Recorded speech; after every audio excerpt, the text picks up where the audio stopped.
Welcome to Patch Enterprise, the nation's leading toy manufacturer. Patch Enterprise has produced some of today's most popular children's toys. With each new toy, a little girl's dream came true. I will always love and you. the nightmare for us began.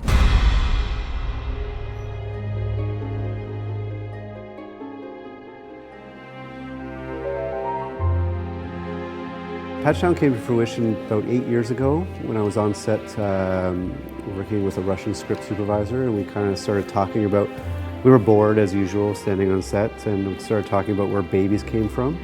And I said, well, the stork delivers us in North America, and she said she was born in the Cabbage Patch. And I was like, oh, interesting. So I started looking at that and the folklore of all that.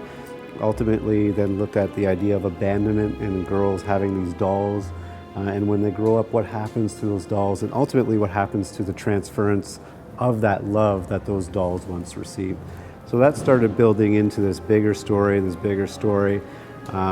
which over 8 years kind of started coming together. And about 5 years ago, or about 3 years ago, I just decided to go for it, and I said it was going to be my first film. And so we did a 28-minute short, and that 28-minute short went to TIFF, and then went to Cannes, and then Palm Springs, and then all these other festivals. And I always built the short knowing that I wanted to do the feature version. So we built it compartmentalized so I could use certain portions from the short into the feature. And then there's all the nonsense and craziness of actually trying to get it funded and people interested in such a crazy idea. What we've been able to do here is we've been able to rely on practical production design that already exists. This whole building already existed. We had a script and then we had a budget.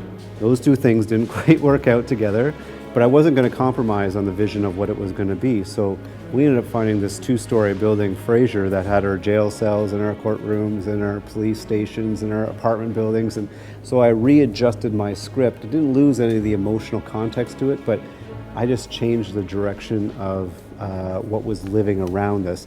And so ultimately, what I first perceived as a compromise ultimately became bigger and better than I ever expected.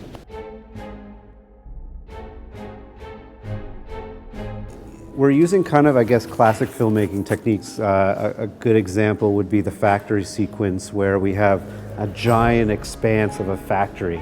And what we did was we made 6 little stations. We locked off the camera really high, put all our little 6 sets onto coasters, and then we locked it off for 30 seconds, then moved it over. Lock it off for 30 seconds, move it over. Locked it off for 30 seconds, and then we got our animators to sew it all together. And suddenly it all works, it looks really great. I have this concept of living within your lens, so you never want to design outside what I'm actually going to shoot, because I can't afford that wall and the paint that exists on that wall over there, so I only need this much painted. Ideas? Lower prices! Increase work hours. Fire each other. The day before we went to camera, we lost Lisa Ray. She's battling cancer, but doing very well. So we started over the weekend a solution to find somebody. We ended up coming up with Zoie Palmer as our lead, who has a huge fan base in Lost Girls. Julian Richings was in this short. Julian Richings is in this film. The guy is like a Canadian icon. They should put a statue up somewhere because of him. Stephanie Pitsiladis, who plays Mary, John's wife, she was the lead in Hairspray. So has the big booming voice, is beautiful.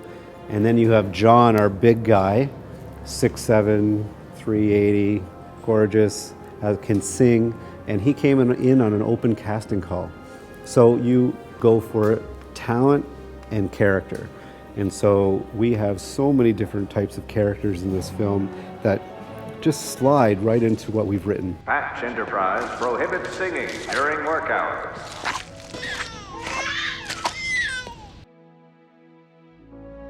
Where it all stems from is Monty Python.